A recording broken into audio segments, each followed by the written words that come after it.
로마서 5장 12절부터 19절까지 우리 한번 성경을 쭉 소리내서 같이 읽겠습니다. 이름으로부터 시작해서 읽겠습니다. 시작. 이름으로 한 사람으로 말미암아 죄가 세상에 들어오고 죄로 말미암아 사망이 왔나니 이와 같이 모든 사람이 죄를 지었으므로 사망이 모든 사람에게 이르렀느니라. 죄가 율법이 있기 전에도 세상에 있었으나 율법이 없을 때에는 죄를 죄로 여기지 아니하느니라. 그러나 아담으로부터 모세까지 아담의 범죄와 같은 죄를 짓지 아니한 자들 위에도 사망이 왕노릇하였나니 아담은 오실 자의 표상이라. 그러나 이 은사는 그 범죄와 같지 아니하니 곧 한 사람의 범죄를 인하여 많은 사람이 죽었은즉 더욱 하나님의 은혜와 또는 한 사람 예수 그리스도의 은혜로 말미암는 선물이 많은 사람에게 넘쳤으리라. 또 이 선물은 범죄한 한 사람으로 말미암은 것과 같지 아니하니 심판은 한 사람을 인하여 정죄에 이르렀으나 은사는 많은 범죄를 인하여 의롭다 하심의 이름이니라. 한 사람의 범죄를 인하여 사망이 그 한 사람으로 말미암아 왕노릇하였은즉 더욱 은혜와 의의 선물을 넘치게 받는 자들이 한 분 예수 그리스도로 말미암아 생명 안에서 왕노릇하리로다. 그런즉 한 범죄로 많은 사람이 정죄에 이른 것 같이 의의 한 행동으로 말미암아 많은 사람이 의롭다 하심을 받아 생명에 이르렀느니라. 한 사람의 순종치 아니함으로 많은 사람이 죄인 된 것 같이 한 사람의 순종하심으로 많은 사람이 의인이 되리라. 아멘. 네.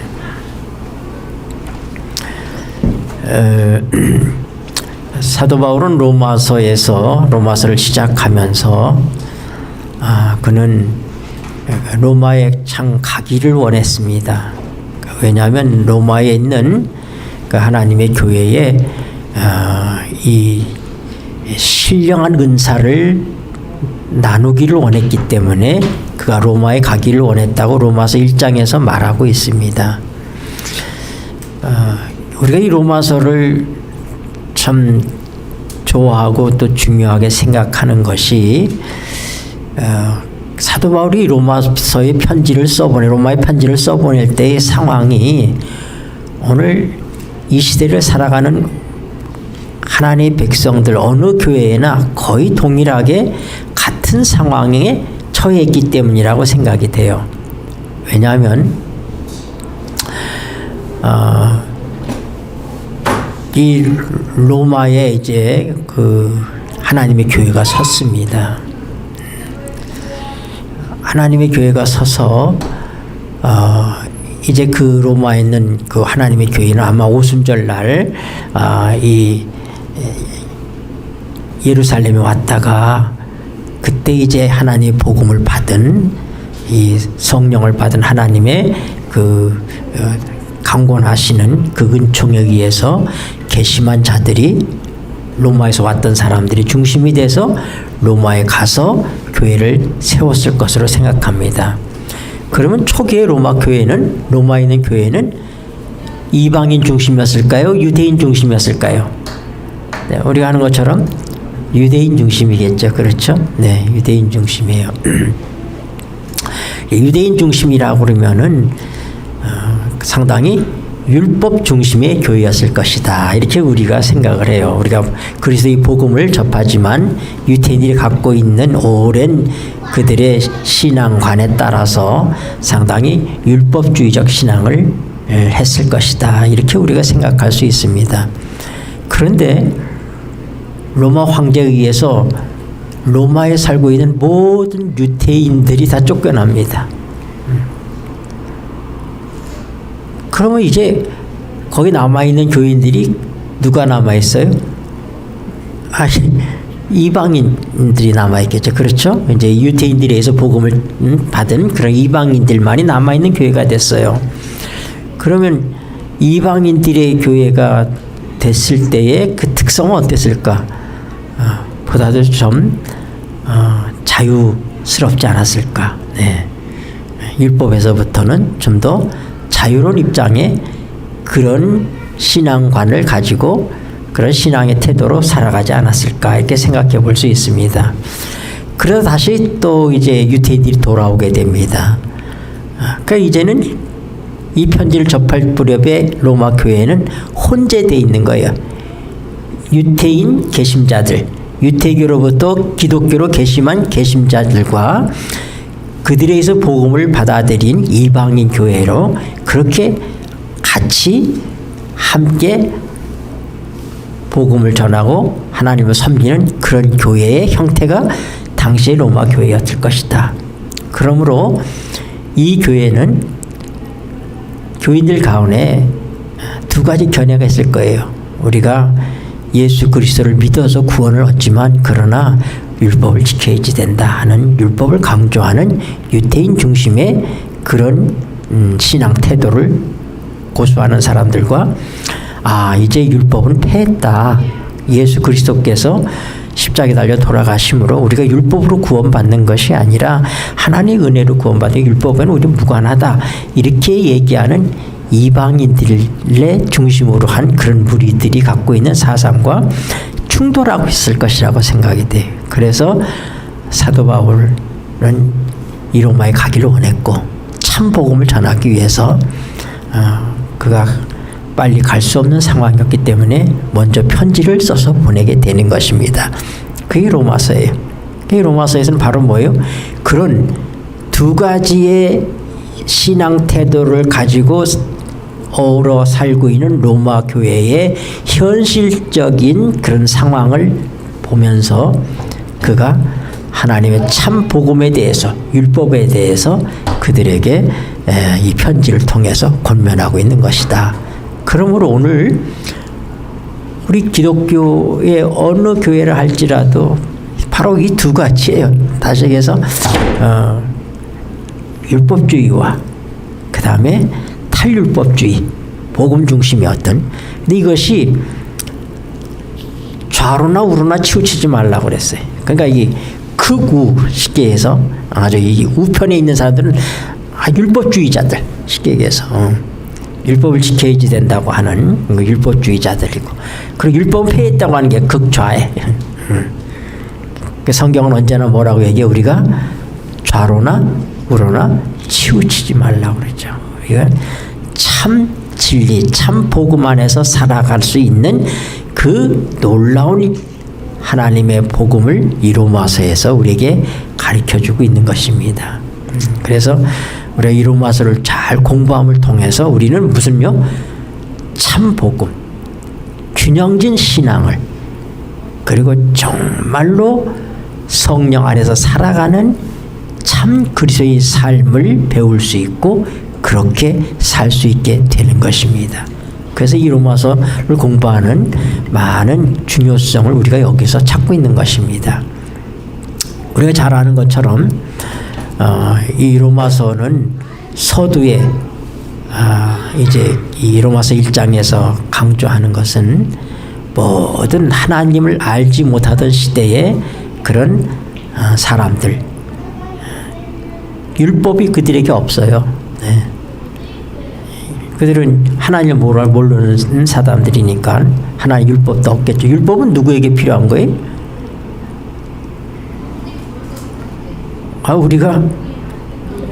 우리 한국 사람이잖아요. 우리 한국에 살고 있어요. 한국에 살고 있는 우리가 미국의 헌법이 우리에게 중요해요? 우리 아무 상관이 없어요. 네. 로마에 가면 로마의 법을 따라야지 된다. 우리가 미국에 가면 미국의 법에 저촉을 받겠죠. 네. 물론 구별이 있겠지만 미국의 시민권자냐 아니냐에 따라서 어떤 구별은 있지만은 한국에 있는 한국 사람에게 미국의 법에 저촉받을 일이 없는 것입니다. 그럼 하나님의 율법은 하나님의 백성이 아닌 사람들에게 하나님의 율법이 없는데 하나님 율법에 의해서 그들이 저촉받을 일이 없는 것입니다. 그래서 오늘도 우리 읽은 말씀 가운데 있지만은 율법이 없기 전에는 죄도 없었다. 그렇게 표현하는 게 법이 없으면 죄도 없다. 이렇게 표현합니다. 그러나 오늘 우리가 지금 이 12절부터 읽은 말씀에서 보는 것처럼 그리스도 이전의 시대를 할지라도 법이 없던 시대를 할지라도 그들이 다 아담과 같은 죽음을 죽었다. 법이 없으면 죄가 없지만 그러나 우리가 죄의 결과를 경험하고 살기 때문에 결국 우리는 뭐예요? 우리가 죄인이라고 하는 것은 아담의 지은 죄에 동참했기 때문에 죄가 아니라 우리는 다 아담 안에서 태어났기 때문에 죄인이라고 하는 얘기예요. 그래서 이 사도 바울은 로마서 1장에서 이방인들의 죄를 지적합니다. 그러나 그들은 하나님을 비록 몰랐지만 율법이 없었지만 하나님께서 하나님을 알만한 것을 그들에게 주셨다.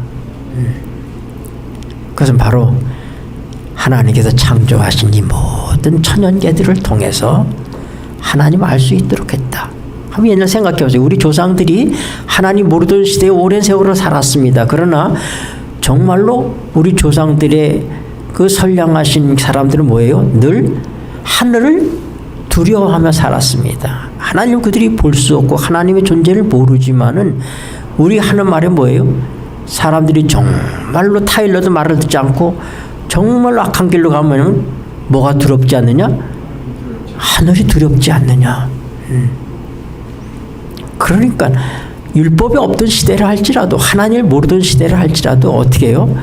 우리가 정말로 이 우주 삼라만상 하나님 창조하신 이 우주 속에서 우리가 얼마나 미약한 존재이고 미미한 존재인지 그래서 우리를 하여금 겸손하고 스스로를 살필 수 있도록 하나님께서 어떻게 우리 속에 양심이라고 하는 것을 주셨다.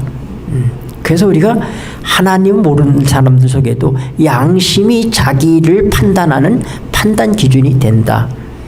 그러니까 우리가 하나님을 모르던 시대에 살았던 우리 많은 조상들은 그럼 그들이 어떻게 심판을 받느냐? 그들이 구원받겠냐? 아니면 멸망받겠냐? 이런 질문을 하는 사람들이 많아요. 근데 우리가 이 로마서 1장을 근거로 해서 유추하고 생각할 수 있는 것은 그 시대의 사람들도 하나님께서 양심이라는 걸 통해서 그들을 판단하실 것이다. 이렇게 우리가 보는 것입니다. 그래서 율법이 없는 이방인들이라 할지라도 그들도 뭐다? 그들은 양심의 법에 의해서 죄인이다. 그리고 죄라고 하는 것은 뭐냐? 죄라고 하는 것은 하나님으로부터 떨어지고 하나님으로부터 버려진 상실된 상태에 있는 것들이 죄다. 여러분 가장 무서운 것이 뭐냐면은 우리가 사랑하기 때문에 싸움도 하는 것입니다. 그렇죠? 질투는 또 다른 의미에 있어서 사랑의 표현이라고 볼 수 있어요. 그런데 마음이 다 떠나버리면 어떻게 해요? 상관하지 않게 돼. 죄인의 상태는 바로 뭐냐면은 버려진 죄인의 상태는 하나님께서 간섭하지 않는 상태로 놔둬버려요. 하나님이 성령께서 하나님을 모르는 사람이라 할지라도 양심을 통해서 왜냐하면 성령이 역사하시는 게 우리의 양심입니다. 그래서 성령께서 역사하시는 것이 뭐가 있냐면은 우리 직관이라는 게 있어요. 직관. 뭘 우리가 몰라도 직감적으로 뭘 알게 하시는 어떤 그런 것들이 있어요. 그 다음에 성령께서 역사하시는 게 우리의 양심이에요. 그 다음에 하나님 믿는 자에게 있어서 성령께서 역사하실 때 하나님과의 교통이 이루어지는 게 되는 거예요. 하나님과의 교통이 이루어지게. 이것이 하나님의 성령을 통해서 우리의 영으로 사는 거듭난 자의 삶 속에서부터 역사할 수 있는 것들인데, 비록 거듭남을 경험하지 못한 하나님을 모르는 사람이라 할지라도 그래도 최후까지 남아있는 게 뭐냐면 양심이라고 하는 거예요. 그래서 그 양심을 정말로 예민하게 하고 그렇게 따르다 보면 사람이 더 양심이 예민해지는 것입니다. 근데 그 양심이 점점점 무디어지면 양심의 소리에 귀를 안 기울이게 됩니다. 그렇게 되면 뭐예요? 하나님 성령이 떠나가는 거예요. 네. 하나님의 성령이 아무리 얘기해도 그들이 하나님이나 하나님의 성령의 존재를 모른다 할지라도 하나님의 성령이 그들의 양심을 통해 역사하고 있는데, 그거를 자꾸 거스리면 하나님께서 그나마 그 양심에서부터 떠나가시면, 하나님의 성령이 떠나가시면 버려진 상태가 되는 거예요. 이게 죄인의 상태. 그가 아직도 하나님을 모르지만은 그 양심의 소리를 들으려고 노력하고 있는 그런 사람들 속에는 하나님의 성령이, 그들이 모르지만 하나님의 성령이 역사하고 있다고 하는 증거예요. 그리고 과거에 하나님 모르던 시대에 하나님께서 양심을 통해서 이렇게 역사할 때 그 양심을 쫓아서 살려고 애썼던 그 사람들에 대해서 하나님께서 아마 그들을 구원하시리라, 이렇게 우리가 미루어 생각해 볼 수 있는 것입니다. 그러나 그 양심의 소리를 무시하고 자꾸 악한 길로, 그릇된 길로 가면 더 이상 양심의 소리가 들리지 않게 돼요. 이게 죄인의 상태다 이 말입니다. 예. 그래서 율법이 없던 시대에도 그 시대의 사람들도 다 뭐다? 양심에 의해서 뭐예요? 그들이 죄인이다. 우리가 다 죄인이라는 사실을 인정하잖아요. 왜냐하면 하나님을 알만한 것들을 하나님께서 만드신 만물 가운데 두셨다 이 말입니다. 그 2장으로 넘어가면서 뭐냐면은, 그러면 율법을 갖고 있는 유대인들은 어떠냐? 너희들은 율법에 의해서 볼 때 너희는 죄인이다. 그 3장에 가서는 뭐예요? 그러니까 이방인이 됐던 유대인이 됐던 하나님을 모르는 사람이든 하나님을 아는 사람이든 전부 다 죄인이다. 그래서 의인은 없나니 하나도 없다. 로마서 3장 10절 말씀이에요.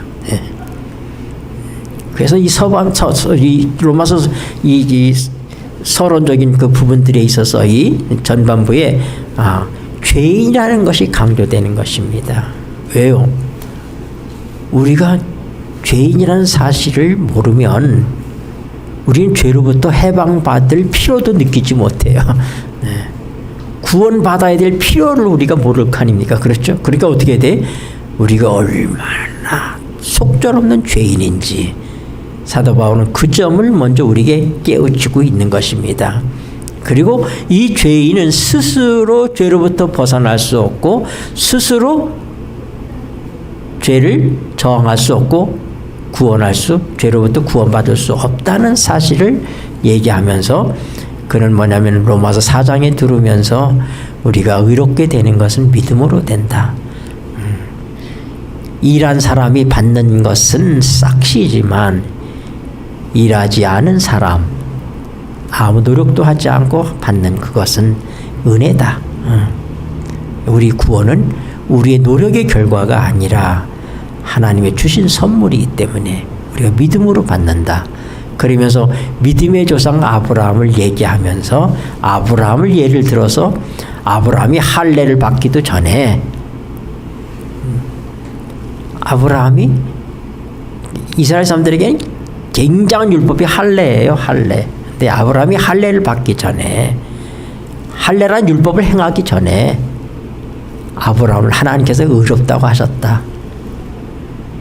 그러니까 할례를 행하기 때문에, 율법을 행하기 때문에 의롭게 되는 것이 아니라 하나님께서 아브라함에게 그를 불러내시고 그 다음에 그에게 하늘의 별과 바다의 모래를 보여주면서 내 후손이 이와 같이 많아질 것이다. 그리고 내 후손을 통해서 메시아가 오신다. 복의 근원이 오신다. 이렇게 우리 창세기 12장에 보면 하나님께서 말씀하십니다. 그런데 이때 아브라함이 하나님의 그 말씀을 아무런 미래가 보이지 않아요. 단순히 하나님의 말씀으로 약속하시고 계신 거예요. 근데 그 말씀을 믿음으로 어떻게 하라고요? 하나님께서 그것을 의로 여기셨다. 그렇게 얘기하고 계세요. 그것은 율법을 행하기 전, 할례 받기 전의 얘기다. 그러니까 아브라함이, 우리의 조상 아브라함이 의롭다함을 받는 것은 바로 뭐라고요? 율법의 행위가 아니라 믿음이라고 하는 것이, 하나님의 말씀에 대한 믿음이, 그 믿음을 의로 여기셨다. 그래서 그 믿음의 중요성을 얘기합니다. 그래서 이제 우리가 공부하는 이제 이 5장으로 넘어와서 이제 그렇게 믿음으로 의롭게 된 사람들, 우리 예수님이 십자가에 죽으신 것은 우리의 죄 때문이고, 그분이 부활하신 것은 우리를 의롭다 하시기 위해서 부활하셨다. 이 말씀을 한 다음에 5장 1절에 그러므로 믿음으로 의롭게 된 사람에게는 놀라운 하나님의 축복의 결과들이 있는데, 그게 바로 뭐냐면 하나님과 화평을 누리게 되었다. 여러분, 화평을 누리자고 하는 얘기는 과거에는 뭐 하지 않았다는 얘기? 화평하지 않았다는 얘기죠. 그렇죠? 왜요? 죄 때문에. 근데 그 죄를 누가 해결했어요? 예수님이 해결하셨다 이 말입니다. 그래서 그 해결했다는 사실을 우리는 어떻게 알아요? 믿음을 통해서, 그 믿음으로 그걸 받아들인다 이 말이. 그러므로 우리는 이제 하나님과 뭐하게 됐다? 화평을 누리게 됐다. 화평을 누리자. 그리고 이제 우리는 이제는 어떻게 되냐? 이제는 우리가 사는 것이 아니라 우리 안에 그리스도가 사신다고, 다시 우리는 은혜에 서서, 예수님을 통하여 우리는 은혜에 서 있다고 하는 얘기를 하는 것입니다. 그래서 하나님과의 화평과 그 다음에 은혜의 삶을 얘기하고 있어요. 그리고 우리는 여기서 우리가 끝나는 게 아니다. 우리의 믿음은 뭐예요? 믿음으로 의롭게 된 사람에게는 소망이 있다. 하나님의 영광을 바라고 뭐한다? 즐거워한다. 네. 그래, 믿음으로 의롭게 된 사람에게 어떤 축복이 따라요? 하나님과 화평하게 되고, 또 어떻게 돼요? 네, 은혜. 우리 은혜 가운데 살게 되고, 세 번째, 하나님의 영광에 참여하게 되고, 하나님의 영광을 바란다는 얘기는 우리도 그 영광에 참여한다는 얘기. 하나님의 영광을 바라고 뭐한다? 즐거워한다. 소망이 있다 이 말입니다. 네?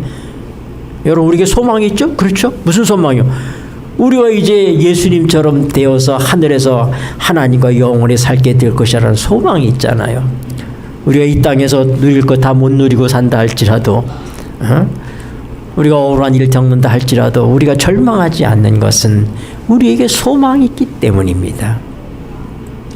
그런데 거기에다가 보너스의 축복이 하나 더 있는데, 그게 뭐로 말이야? 환난이다 이 말입니다. 그래서 우리는 소망 가운데 즐거워하는 사람은 환난 가운데서도 즐거워한다. 왜요? 환난은 인내는 연단이라는 것은 자격을, 하늘나라에 들어갈 수 있는 자격을 만들어준다. 이거 우리의 환난을 통해서, 환난을 통해서 인내를 배우게 되고, 인내를 통해서 우리가 연단을 받는다. 이건 다른 말로 하면 자격을 이룬다 이 말입니다. 그래서 우리가 이제 이 환난 가운데서도 뭐한다? 즐거워하게 한다. 그런데 우리가 이 소망이 부끄럽지 않다. 저 미친 사람들 같은 일하고 말이야. 환난을 당하면서도 찬송하고, 우리 가봐 장례식장에 가면 찬송하고 있잖아요. 그렇죠? 울어야 될 자리에서 찬송하고 있는 사람들 이해가 되겠습니까? 그런데 우리가 가진 이 소망이 부끄럽지 않다. 그 이유는 뭐냐면은 하나님의 성령으로 말미암아 하나님의 사랑이 우리 마음에 부음받았다 이 말입니다. 하나님의 사랑이 성령을 통해서 우리에게 부어졌기 때문에 우리가 부끄러워하지 않는다. 그러면서 바로 이 성령으로 부어진 사랑을 얘기하면서 뭘 설명해요? 우리가 연약할 때, 우리가 아직 경건하지 않을 때 기약대로 그분이 우리를 위해서 죽으셨다. 우리가 죄인 되었을 때 그분이 우리를 위해서 죽으심으로 말미암아 하나님의 사랑을 확증해 주셨다. 성령을 통해서 우리의 마음에 부어지는 사랑은 우리의 어떠함 때문에 하나님 우리를 사랑하신 것이 아니라 우리는 연약하고 경건하지 아니하고 우리에게는 죄인으로서 살아갈 수밖에 없는 그런 처절한 상황 속에서, 그리고는 심지어 뭐예요? 우리가 하나님과 원수 되었을 때에 하나님께서 우리를 사랑하셨다고 하는, 여러분 이 사랑이 맺어진다면은 여러분 그것은 바로 하나님의 성령이 여러분의 심령 속에 하나님의 사랑을 부어주신 증거인 것입니다. 그렇기 때문에 이런 엄청난 사랑을 가진 자가 오늘 우리가 환난을 당하지만은 환난 가운데 즐거워하는 것을 부끄러워하지 않게 되는 거예요. 즐거워할 만한 근거가 너무나 넘치는 그런 근거가 있는 것입니다. 네. 그러면서 이제 이 11절, 12절서부터 아주 놀라운 그런 이 획을 긋는 것이 있는데 바로 뭐냐면 로마서 5장 11절까지, 그러니까 12절 이전에 나오는 죄들은요 다 죄의 행위들을 얘기하는, 영어로 얘기하면 복수의 죄예요. 그래서 뭐냐면 우리말은 죄 그렇게 돼 있잖아. 그런데 영어에는 죄들 그렇게 돼 있어요. 죄가 영어로 할 때 sin이잖아. sin, S-I-N. 근데 거기 S가 붙으면 복수가 되는 거예요. 그래서 여러분이 영어 성경을 보면 로마서 5장 11절 이전까지 나타나는 sin이라고 하는 죄가 다 S가 붙어 있어요. 그래서 죄인은 뭐예요? 죄를 짓는 사람이 죄인. 우리 죄의 행위들을 얘기해. 그런데 이제는 그 죄의 행위들은 예수님의 피로써, 로마서 3장 25절과 로마서 5장 9절에 예수님의 피로 화목제, 예수님의 피가 화목제물이 되었다고 해서 예수님의 피가 우리의 죄 문제를 해결합니다. 그런데 죄의 행위가 문제가 아니고 누가 죄를 짓는 거예요? 죄인이 죄를 짓는 거예요. 네. 여러분 고양이가 왜 야옹하죠? 고양이니까. 네. 개는 멍멍하잖아요. 왜 멍멍해요? 개니까. 우리가 왜 죄를 져요? 죄인이니까 이거예요. 바로 죄인이니까. 그러니까 죄인이라고 하는 것은 복수가 아니잖아요. 그 죄라고 하는 거, 죄인이라고 하는 것, 그건 단수잖아요. 그래서 여기서 이제 죄에 대한 문제를 이제 우리에게 설명해 주고 있어요, 사도 바울이. 그러면은 예수님 오시기 이전 시대 때에 사람들, 하나 율법이 없기 전에 법이 없으면 죄가 없다고 그랬는데, 그럼 그 시대의 사람들은 그런 죄가 없는 것이냐? 그렇지 않다. 왜요? 죄의 삭은 사망인데 죽지 않느냐? 아담 이후로 다 죽잖아요.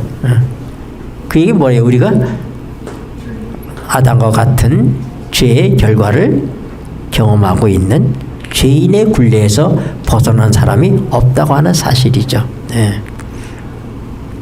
그래서 그럼 죄가 어떻게 우리에게 왔느냐?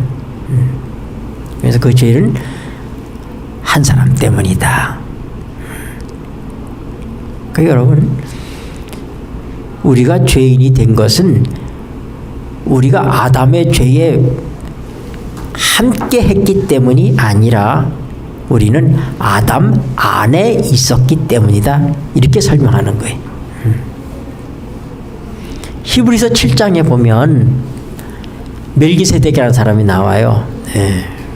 그 멜기세덱을 설명을 해. 멜기세덱은 우리 창세기에서 보면 이 아브라함의 조카 롯이 이 소돔과 고모라 왕들과 함께 붙들려 갔잖아. 그렇죠? 그런데 이제 아브라함이 그의 길려온 자들을 데리고 가서 이 싸워가지고 그들을 다 데리고 나옵니다.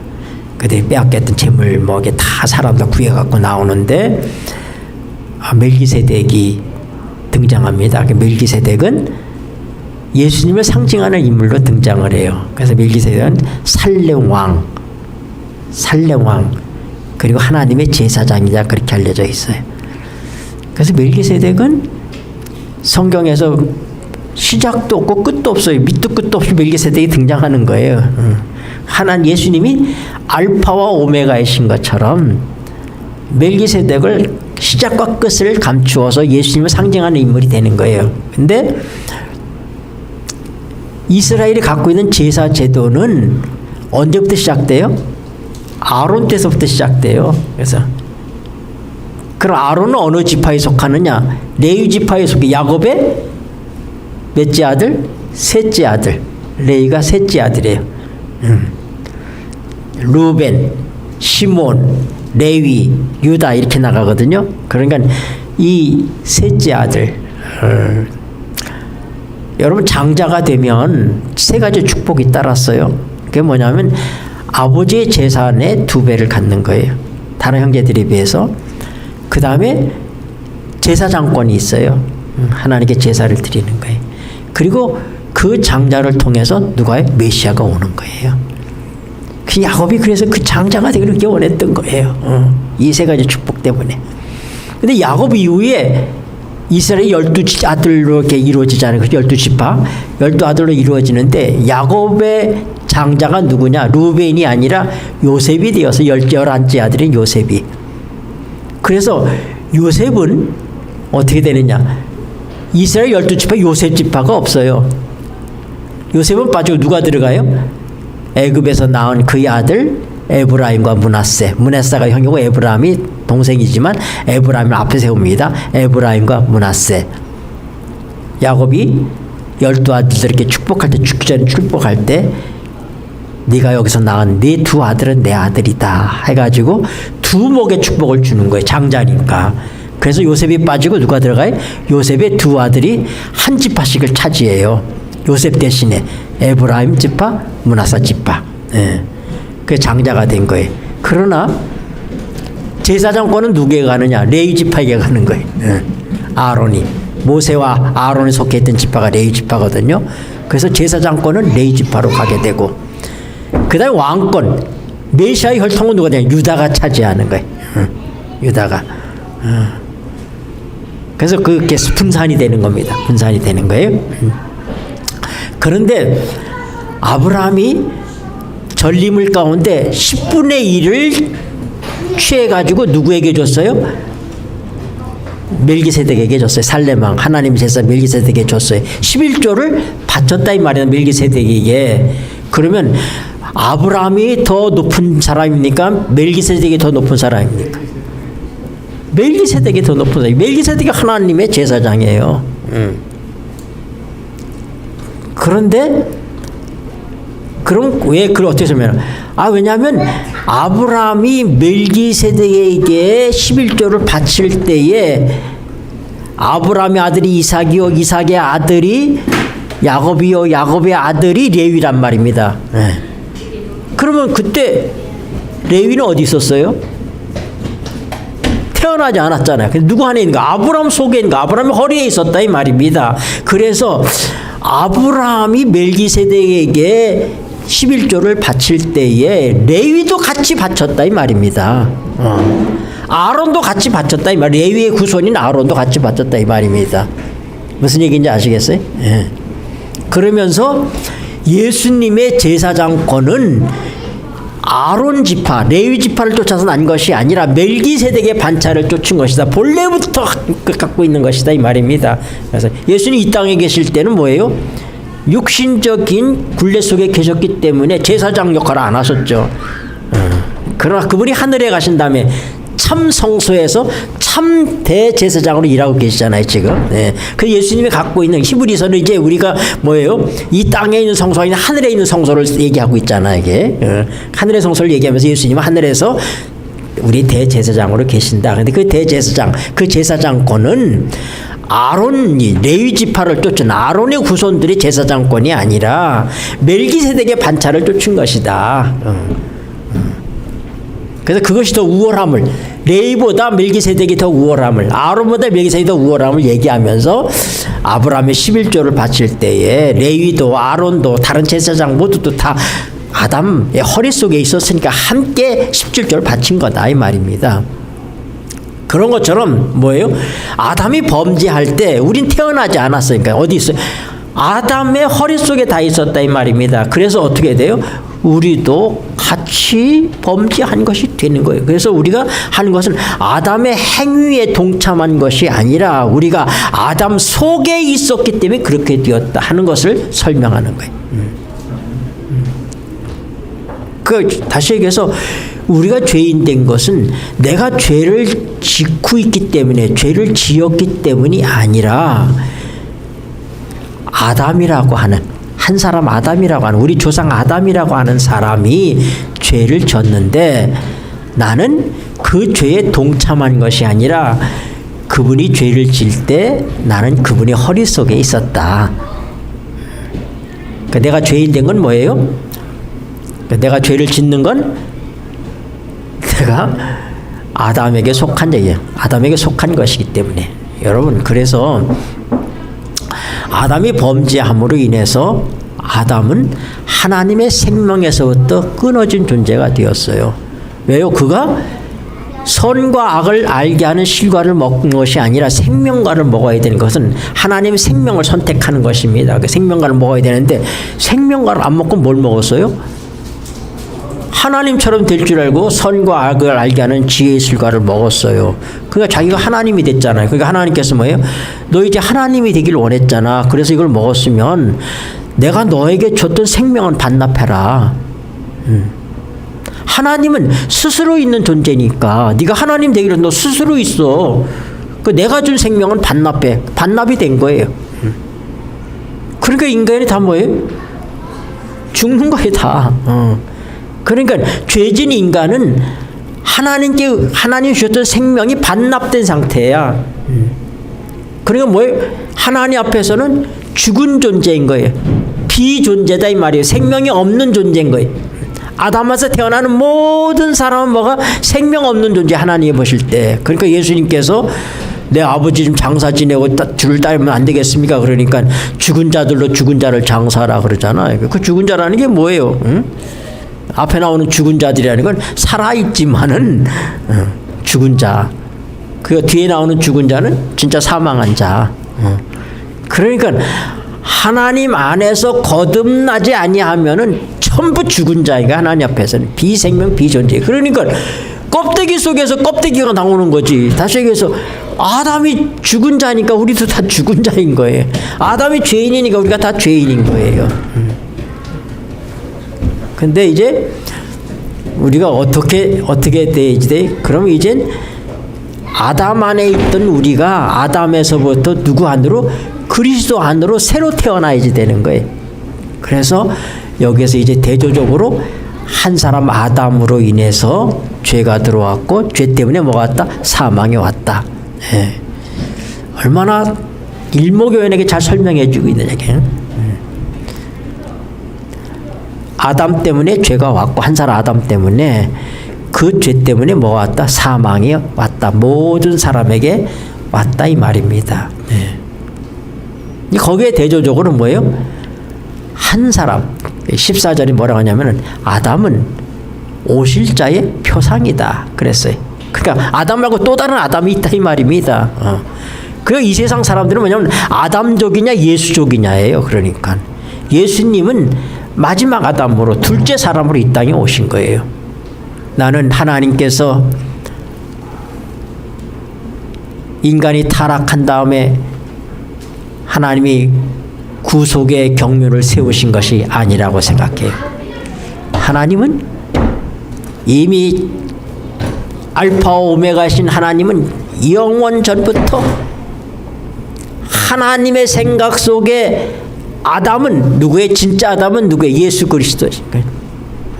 처음 아담이 잘못된 걸 아셨잖아요. 그 아담이 하나님 밖으로 나간다 이 말입니다. 그런데 하나님께서 다시금 새로운 아담을 그분은 염두에 두고 계셨다고 하는 거예요. 그래서 이 구속의 경륜은 사후적인 방편이 아니에요. 인간이 범죄한 다음에 세운 것이 아니라 인간이 범죄하기 전에 하나님의 존재만큼이나 영원 전부터 시작이 없는 그분이 갖고 있었던 생각이라고 하는 거예요. 이게 놀라운 일이죠, 사실상. 그래서 아담은 뭐라고요? 진짜 아담의 표상이다. 누가 진짜 아담이? 예수님이 진짜 아담인 거예요.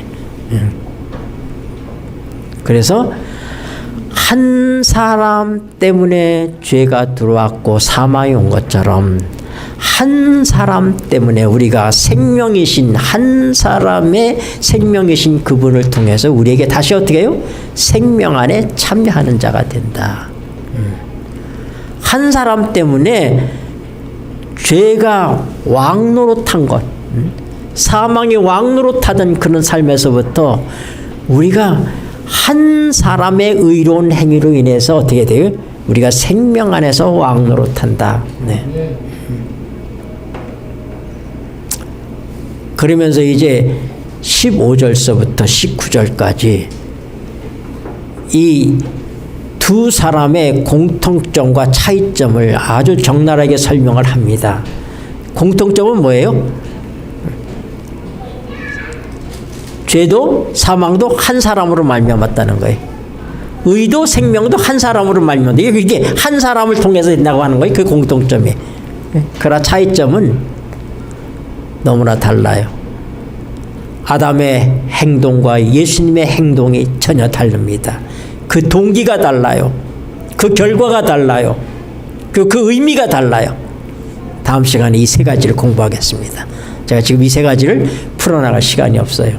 제가 서론을 안 하고 했으면 여기까지 왔을 텐데 여러분들이 이렇게 숲을 봐야 되잖아요. 그렇죠? 이게 숲을 봐야 되는 것처럼 로마서 전체를 이렇게 보셔야지 되는 거예요. 로마서가 어떤 배경 속에서 주어졌고 로마서가 어떻게 구성돼서 어떻게 우리에게 이 복음을 설명하고 있는지에 대한 것을 여러분들이 이게 그림을 그려드려야지 그래야 이게 로마서가 들은다 이 말입니다.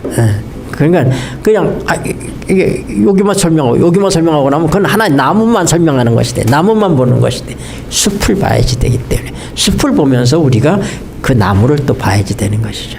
그래서 여러분들에게 자꾸 제가 이렇게 복습하는 것처럼 이렇게 얘기하는 것은 여러분하고 바로 이 로마서라고 하는 이 귀한 복음의 말씀을 이제 숲과 나무로서 이렇게 잘 조명해서 보시고 그 축복을 누리게 하기 위해서 이렇게 하는 것이니까 여러분들이 그걸 잘 따라서 공부하시고 성경을 또 스스로 또 로마서를 또 읽으시고 좀 로마서를 자주 읽으십시오. 이렇게 하면은 축복이 될 겁니다. 네, 기도하겠습니다.